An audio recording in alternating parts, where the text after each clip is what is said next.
Hello everyone, it's the Blue Magician, and today I want to share with you all the importance behind astrology and how it is the root, the core of our being, right?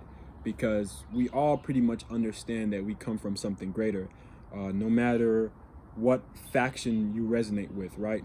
No matter what philosophy that you hold, you understand that we belong to something greater, even if it be death or life. You know what I'm saying? You understand that we belong to something that is greater than our being, where we kind of flow with it, right? We are a product of it. And so that is my goal here today, is to convey the message and to show you guys how important it is to understand that everything around us is a part of our being, and we are as well a part of that. So where do I even start? Let's start at Genesis. Let's start at Genesis, the Big Bang, right? So I believe Genesis, its translation may root to creation, right? The start of things, Genesis.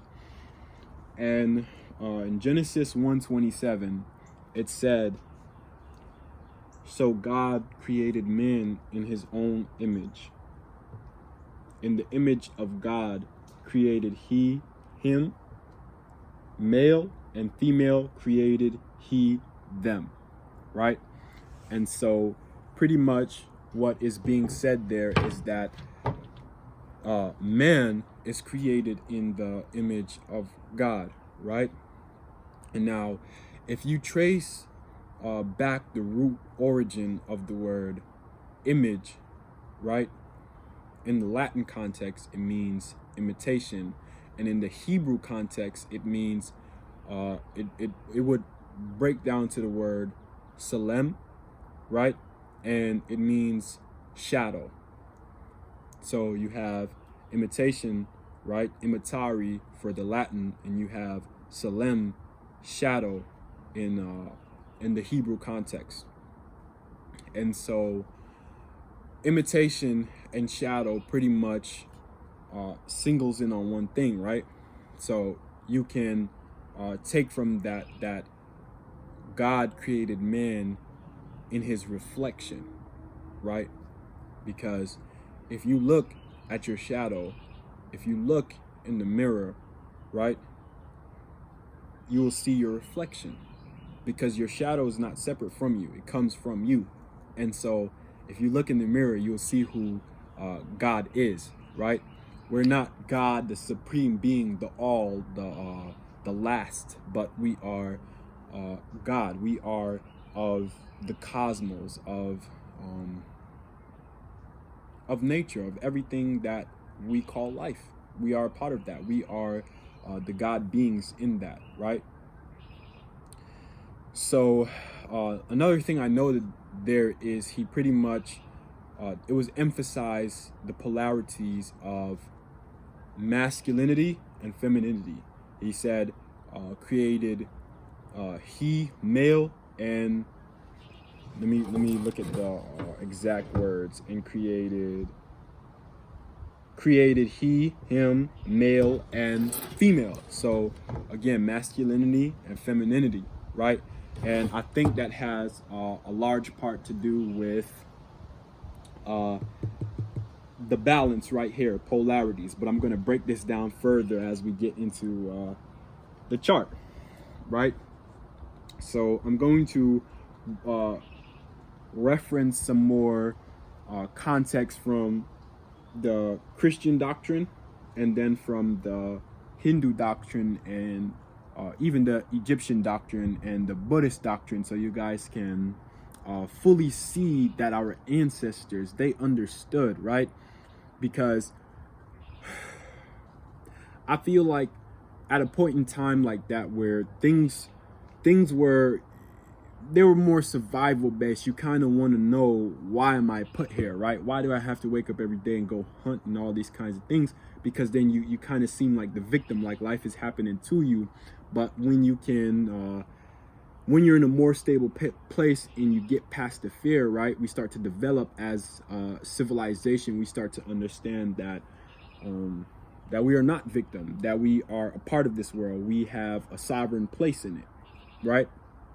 And so I think a lot of our ancestors at this point in time, they pretty much understood that. But let us allow the facts to speak for themselves.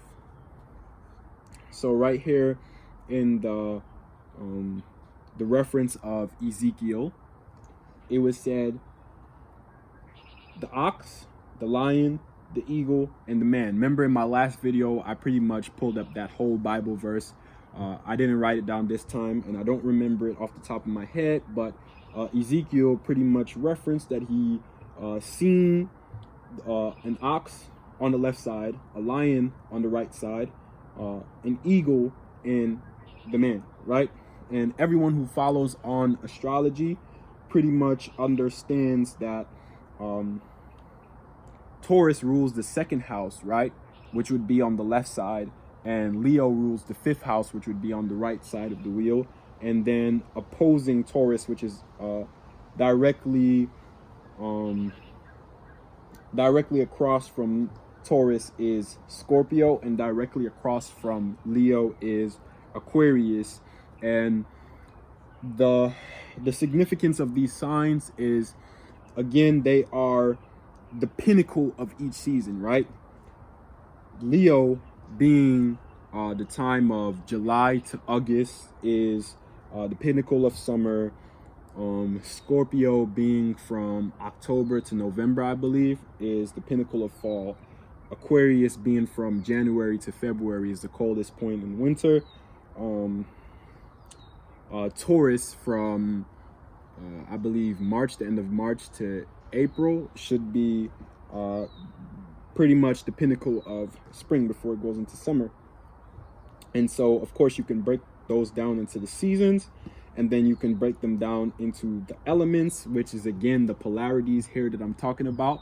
You could take note of that and to see how, where God pretty much referenced that he created he, him, male, and female, right? So, and this spectrum is not linear, right? So now you have different signs that correlates with different seasons and different elements. So you have water, fire, air, and earth, right? And so we know water probably would resonate on the side of yin, fire on the side of yang. And so some of you may question, where does air and earth fall? And I feel like those two signs right there, they're kind of mutable, right? Air is considered to be on the side of yang, masculine, but I feel like it also can fit in with yin. It has a nice balance. And so what I'm trying to say is that there's different extents to the yin and the yang balance wheel, right? So you'd probably have 3 sanctions of it according to the Taoist philosophy, or whoever is responsible for the yin and yang philosophy. And so, as you guys can see, I want to give you guys a closer look here. If you look at the circle in the middle of the wheel, right, and you see the cross or the crux, you'll see where the Christians pretty much got their symbol of the cross. The cross comes from the root word crux, right? And I believe it might be Greek, but I could be wrong. Anyways, it doesn't matter. The crux is a constellation, right? It's a constellation of stars in the sky, and it actually makes a cross. You guys will see that. And also, if you look at the symbol, right, you'll see in many churches, many different places, when they have the sign, they'll even have the cross with the circle in the middle of it, right? And I feel like it symbolizes, the circle symbolizes the sun and the constellations that revolve around it, right? And also, what else? Oh yeah, also you'll see pictures of Jesus himself with depicted with sun behind his head, and also you'll see like many different religions with this with their figures, from Isis, from the Egyptian culture, to in the Buddhist philosophies, from I believe Buddha. You'll see many different religious figures with this sun over their head, and some will say it's for awareness, it represents enlightenment and all that. And to an extent, I believe that it probably does. You know, the different cultures have their different usings for it, but you can kind of see where that derived from anyway. You know, that's just a good understanding, because you got to pay attention to the little details. They reveal a lot. And so right here, I just broke down the alchemical symbols for water, fire, air, and earth. And the first symbol, the triangle standing up, is fire, right? Then you have earth, right, which would be facing down but with a line going through it. And then you would have air, which is a triangle standing up but with a line going through it, right? So you see how it resembles the fire sign, but it just has a line going through it. To me, that symbolizes its mutability, but I'm not sure exactly what the line stands for. And you have the triangle facing downward, and that is water, right? And you see how it resembles earth, right? Because earth is considered to be yin, and water is considered to be yin, and fire and air is considered to be yang. And so you can see how it's not just strictly black and white, but it goes from black to shades of gray to white, you know?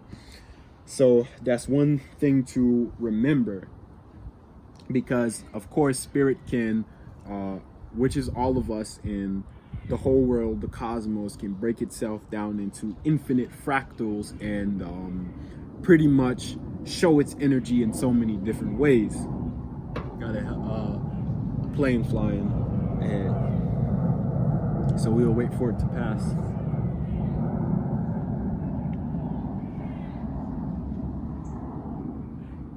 And there's another reference that I want to reference really quickly before we go into some of the Hindu context from the Christian doctrine, and that is where it's commonly said the mother, the father, and the son, right?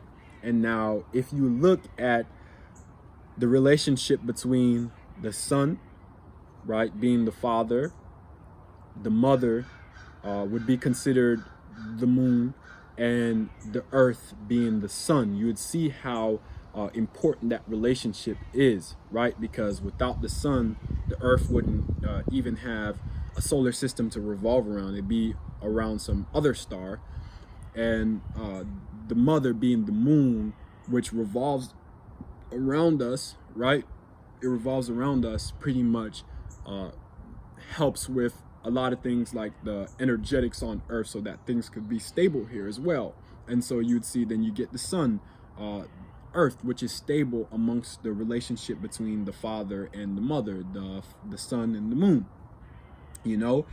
And that's how we get a third energy that comes into play, right? Because that is, again, spirit breaking itself down into fractals, right? So you see that relationship there, you know, and even here on earth, you have a mother, a father, and they create the family, a son and a daughter, you know. It breaks it down. And even on that note, you can look at it like that, right? So if we understands ourselves to be in the image of God, right, then we would understand that we pretty much, we come from the earth, right? If we look at our image, our biology, what we root from, we come from the earth, right? Now, the earth is experiencing subjectively through us all, right? we are a part of the earth. Our body is composed of its matter. And so we're just aware of our experience, right? I'm just the earth, aware of myself. Literally, I can say that. You can say it too. We can all say it here, right? And so on the note of the earth is pretty much a reflection, right? Its reflection would be whatever caused it to come into being, whether it be the Big Bang, whatever creates planets and molds them so well, so geniusly, right? That's its source, its origin. And going back all the way back, it'd be to the start of galaxies, solar systems, universes, and all of that good stuff, right? And so again, we are God. We are the genesis, the start of things, right? Because we're all there is. That's what we must understand. We must understand that the cosmos, that nature is all there is. Everything is of nature. We're not put here, but we come out of the earth, of nature, right? And so that should help you understand your place in your place in nature. That should help you understand your place as a being, as a sovereign being, right? And to embrace your godhood, you know, to understand that you are not here on you weren't put here to be punished, but you were a result of millions and billions of years of engineering, you know, universal engineering. And so I believe that's beautiful. That is unique. That is what we call creativity. We are the creativity of spirit, of God, right? And when you break down the word image to its counterpart, imagination, right? You pretty much imagine nation, image, imagination, and you'd pretty much understand that we're the creativity of the universe, right? And that's the picture here that I'm trying to convey. And so before we get off on the Christian doctrine, I just want to note really quickly, right, that on the wheel, on the astrological wheel, there is 4 seasons, 3 signs, 3 zodiacs in each, and there's 2 polarities between yin and yang, right? 2 forces kind of going in and out of each other, right? So you get the number 432, and I'll show you guys how special that number is in just a second. Just keep note of it in your head or write it down. 432. Some of you may already know. You guys may listen to guided meditations, or may just have heard this number plenty times in your existence.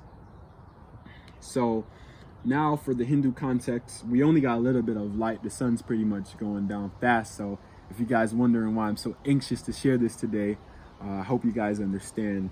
Really excited, but nonetheless, we'll get it done. It may not be the brightest, but that's not really the point. You know, if you guys follow along with me, you'll understand everything pretty much on a good enough basis.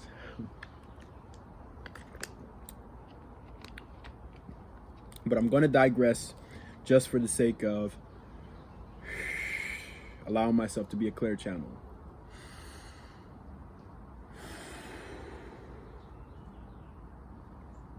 All right.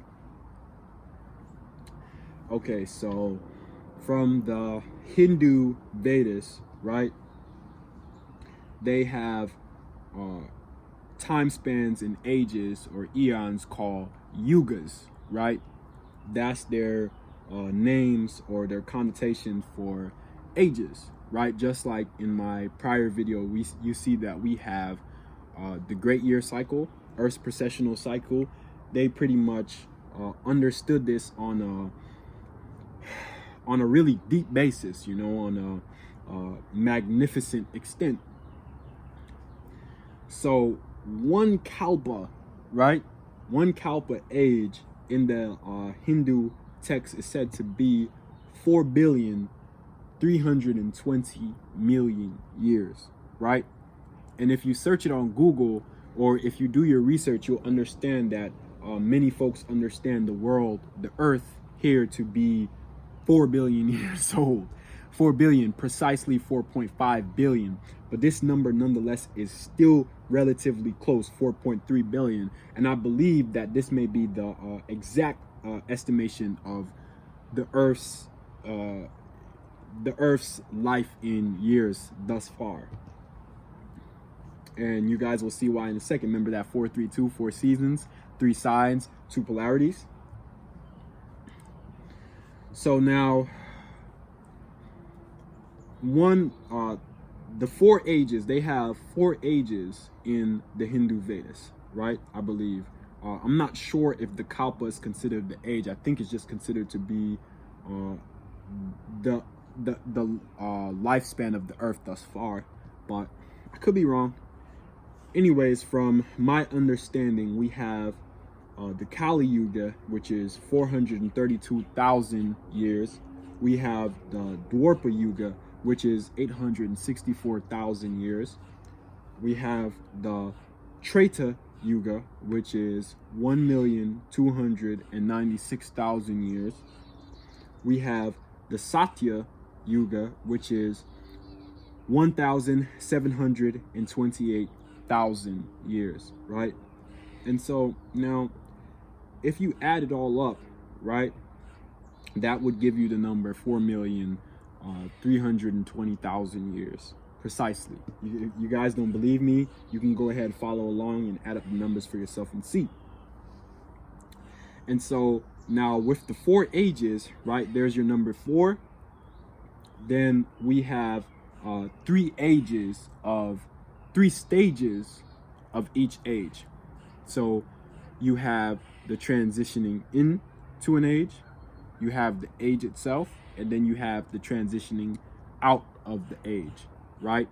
And then you have 2 polarities, you could say, where you could say in the spectrum of the ages, right, where we come to a point of being so-called enlightened, to a point of being in darkness, in ignorance, which is where we are said to be in the Kali Yuga, right? That's the age that we are in right now.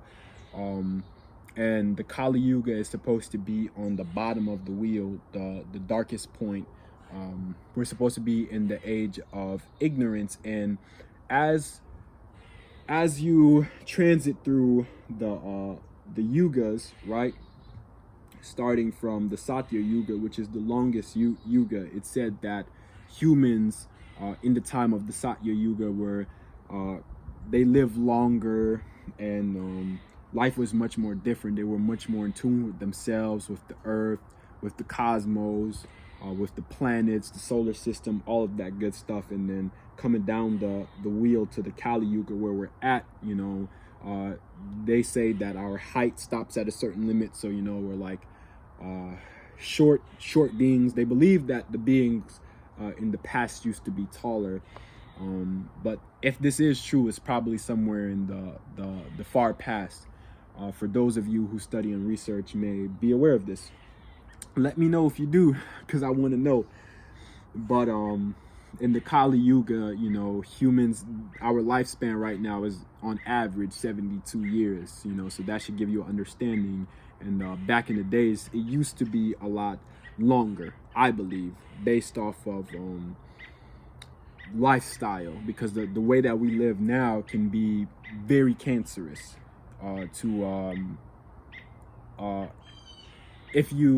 if you're not keeping up with yourself, with your wellness, you know, which should be a priority first and foremost.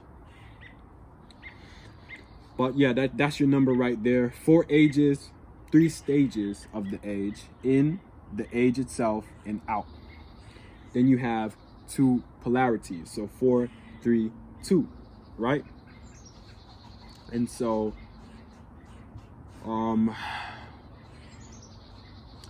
what do I want to cover before I get off of on the Hindu note?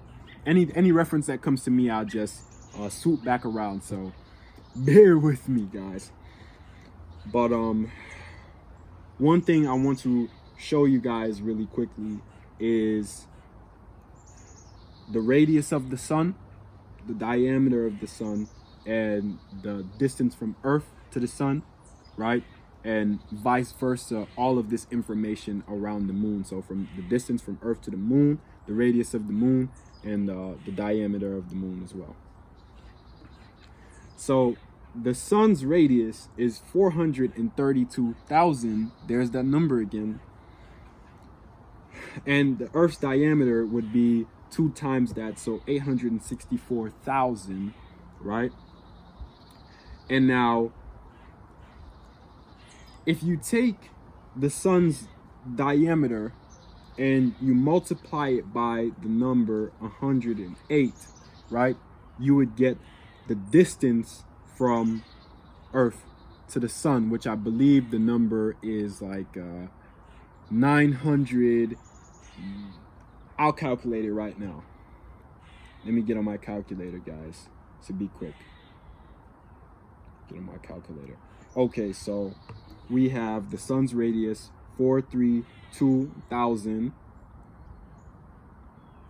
and we're going to times it by 108.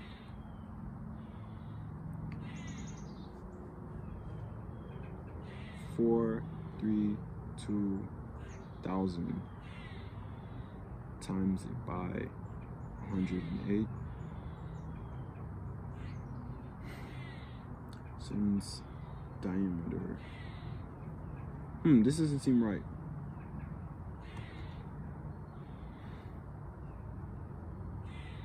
Is it multiply 108 to Earth to moon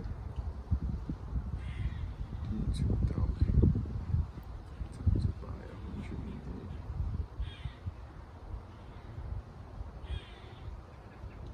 Oh, see, I made a silly mistake. I'm moving too fast. So I put the sun's radius. I meant to type in the sun's diameter. Okay, let's give that another go. So 864,000 times it by 108.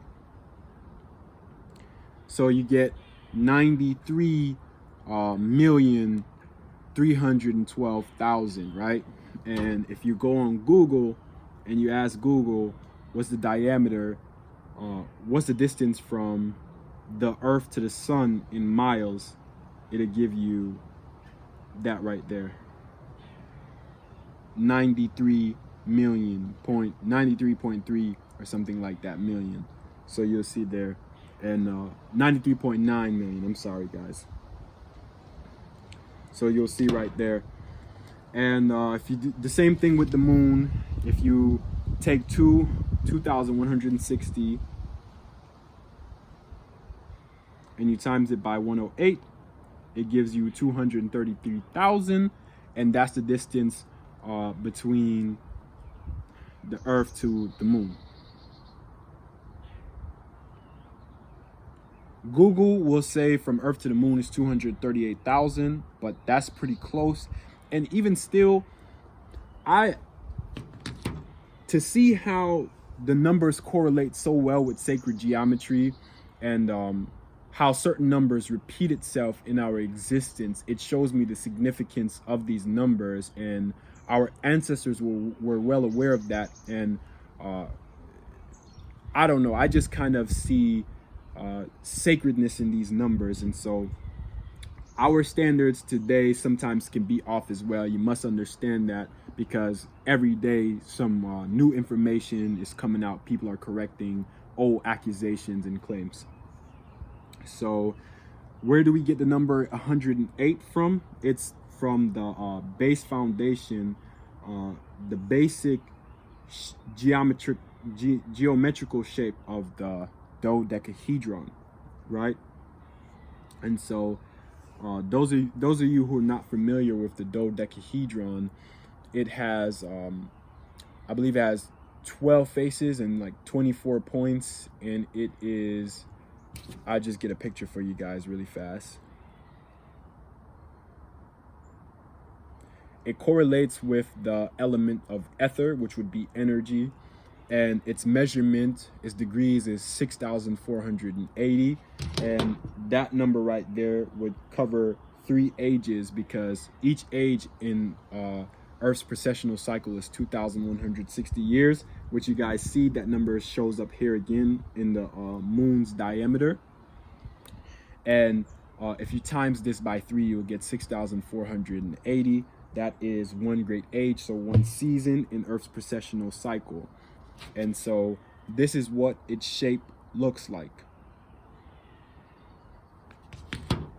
And so this is the base of its shape right here. I hope you guys can see it's really small. I didn't have space, but it has 5 edges, 5 angles, right? And so you would times the number 108 by 5 and you'd get 540. And if you times 540 by 12 of its faces, you get the number 6,480. So 108 comes from one of these sides right here. And the shape has 5 angles or edges, right? So you would times that number by 5, so on, hence, and get you the dodecahedron, right? So yeah, that right there shows you how you get your distance from the Earth to the sun and your distance from the Earth to the moon, right? And this is ancient knowledge. This is not anything new, you know. We're just kind of rediscovering it. And so I hope that pretty much shows you guys like the significance between our existence and nature, you know, because they're like this, they're like that, the yin and yang symbol. You know, we're not separate from the world. We are the world. You know, you ask yourself, where is Earth? Earth is in space. You know, Earth is in the cosmos. It's moving in the cosmos, and it'll always be, even after we're gone. So I know I rambled on a lot. I know I was moving kind of fast today. I'm just really happy and glad to share this information with you guys, because I feel that this is information that should have been taught in schools. This is information that we should have known from the generations passing on. But it kind of goes to show you that the times we're in, how it's changing, and how certain truths, certain important truths kind of get lost, right, in this age of ignorance, in this Kali Yuga, or in the transitioning out of the age of Pisces.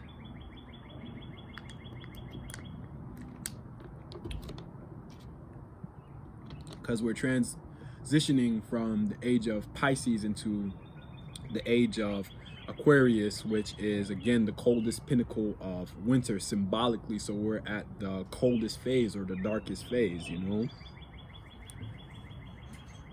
So pretty much covered everything here.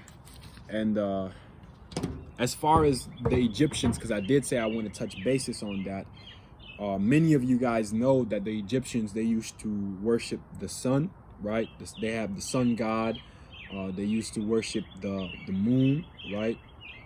The moon gods, and all of these astrological gods and figures pretty much were very symbolical. And even on that note, Christianity, Judaism, and the Islamic doctrine, right, came from all roots from the Egyptian doctrine, right?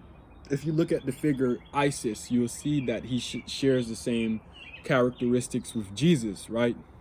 His birth was foretold by the 3 kings, which is astrological in the sky. You guys should know the 3 stars in the sky that around December or something like that, they kind of signify, it's probably not December, I think it's around Easter or something like that. I'm getting my facts mixed up here.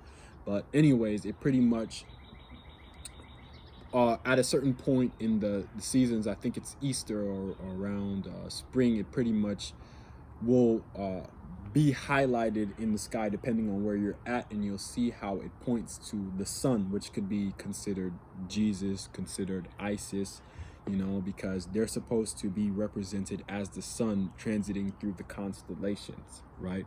Jesus, the Son of God. You know, it's all symbolical. And really all I'm trying to say here, I don't even need to get into all of the facts, is that a lot of the doctrines are passed down. They're just stories told in a different way, you know? So, yeah. But my message here today isn't just in vain. You know, I really wanted to share this message with you guys to emphasize that there is no need to, understanding this information, there's no need to fear, right? You want to release all fear. You want to release all doubt in yourself, and you want to surrender, because surrender is the key to freedom. It's the key to enlightenment. And this is what the Buddhists would refer to a lot, right? The Buddhist nature. The Buddhists referred a lot to the wheel of samsara, right? Our existence here, denoting all of the cycles that we kind of endure while we are human here. And so I believe that all of it is mental. Escaping the wheel of samsara is not escaping any physical fate, but it's really mental. You know what I'm saying? Because since we are an expression of the universe, of the cosmos, we're a doing of the universe, right? We're the universe broken down into fractals. So we can pretty much, being here, being humans, playing our sovereign role, it's fundamental, right? So I'll just show you guys an example. Imagine a circle right here, right? You see the circle? And imagine that we are the circle, like we're inside of the circle, we are, that's pretty much us, right? And so as humans, we try to figure out what's outside of that circle, like who's God, where am I, what's all of this, what's the purpose, right? We look for purpose in identity, because as a being, the way we kind of understand our place in nature is by comparing ourselves to other things, right? We look at other things to see our place in nature. And so the reason why I'm bringing up this example is to show that trying to look outside of the circle and to see ourselves, if we were able to do so, we would understand that, again, we are nature, that we are universe, that we are the Godhead. And so sometimes we forget that, and so we kind of go unaware, and we feel like we're a victim here. And so we get trapped mentally, right? Because the trap here is mentally. I think there's nothing that can scar you on a root level, on a core level, more than anything that'll touch you spiritually and mentally, right? Because physical pain is temporary. It subsides when we leave here. But your core, your being, your foundation, once that is touched, you can play that you are a little tiny ant for the rest of your existences going on, if you want to, right? I can play whatever role I choose to play as a human. I could choose to play the president. I could choose to play a brother, a mother, I could choose to play whatever I want. That's how it works, you know? And so you'll understand that escaping the wheel of samsara is pretty much escaping the illusion that you're bounded, right? That you are trapped in a result of where we've come as a collective, right?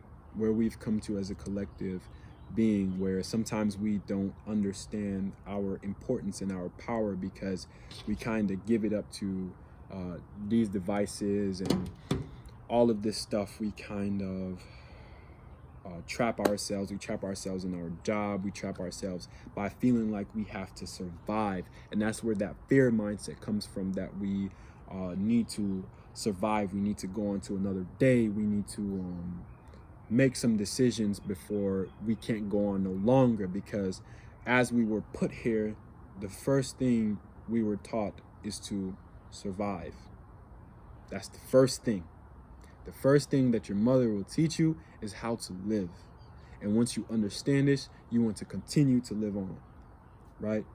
And so naturally it kind of gets ingrained into you as a habit to practice survival. And this comes in mentalities for even the smallest scenarios. Even as far as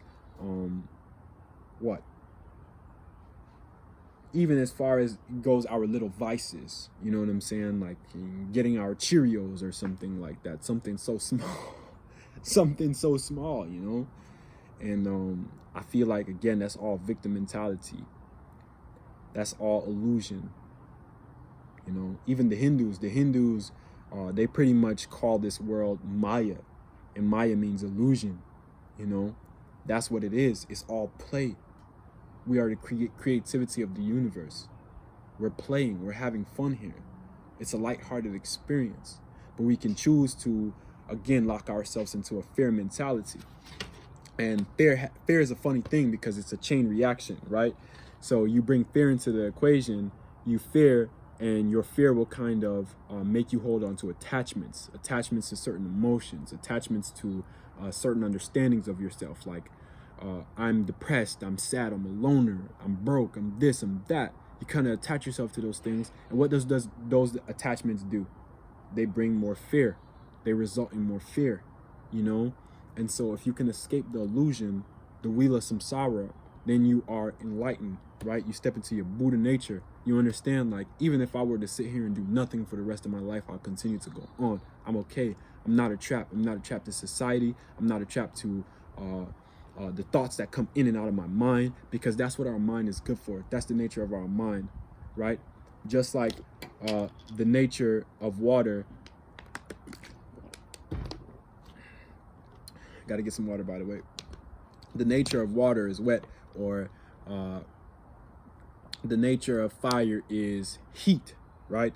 The nature of the mind is consciousness, is awareness, is understanding. And so as we understand certain things and we're conscious of our own experience, thoughts and different understandings and experiences and mind states and beliefs are just they're a fundamental fact, right? Because on a core level, on a soul level, your spirit is like this. It doesn't move. It's stable. It's like a rock, a brick, you know, or something more stable like iron. Yeah, and I pretty much, on the last note, I drew this little symbol right here. It's the Merkaba for those of you who haven't seen it before. And it's kind of a downward triangle interlacing with a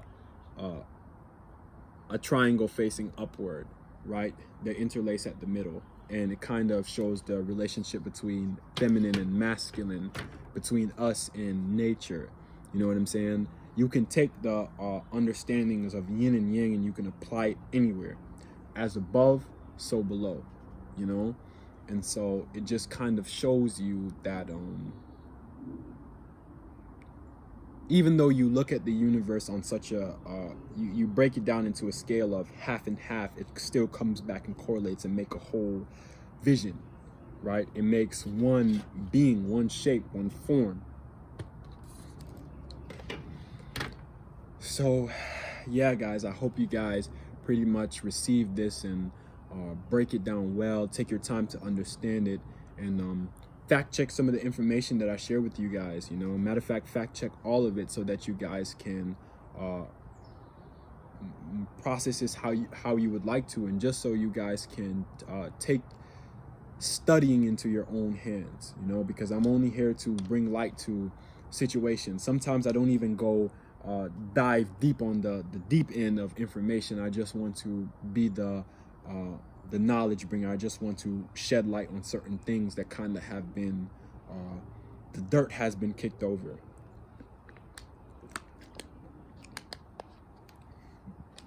So on that note, I love you guys, And I'll see you guys in my next video with more information. And the Blue Mage is out. Peace.